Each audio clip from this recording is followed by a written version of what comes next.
Kando na hayo ni eti kwamba watu 49 wanaaminika kwamba wameweza kuuawa kwa kupigwa risasi na maafisa wa polisi humu nchini tangu kuanza kwa mwaka huu.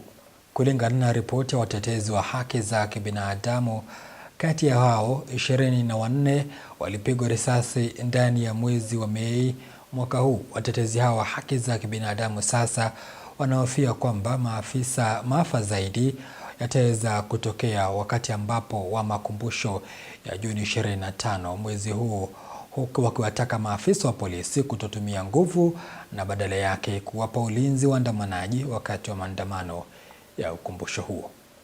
In terms of statistics, numbers zetu zinasema ya kwamba mwaka huu pekee polisi wamepiga watu 49. That is as per the end of May.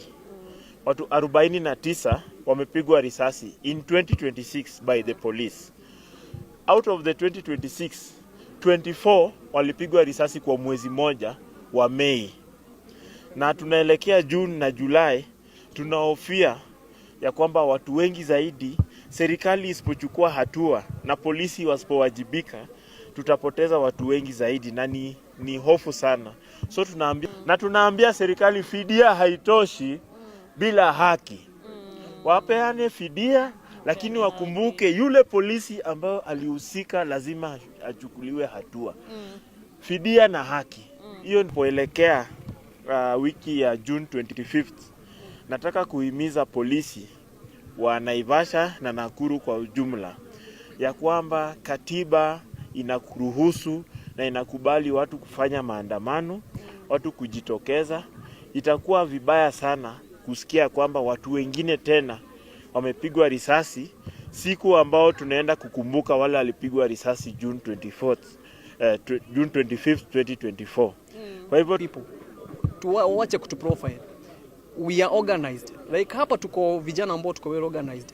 We have an office and maandamano ambao inafanyika wacha kukua isiweze kuwa infiltrated na goons ili kuharibu jina ya vijana. Wanatumia hiyo for their own political mileages. And to the young, next week itakuwa ni 25th June. Hatutakosa kukumbuka vijana wetu ambao mliweza kuwaua.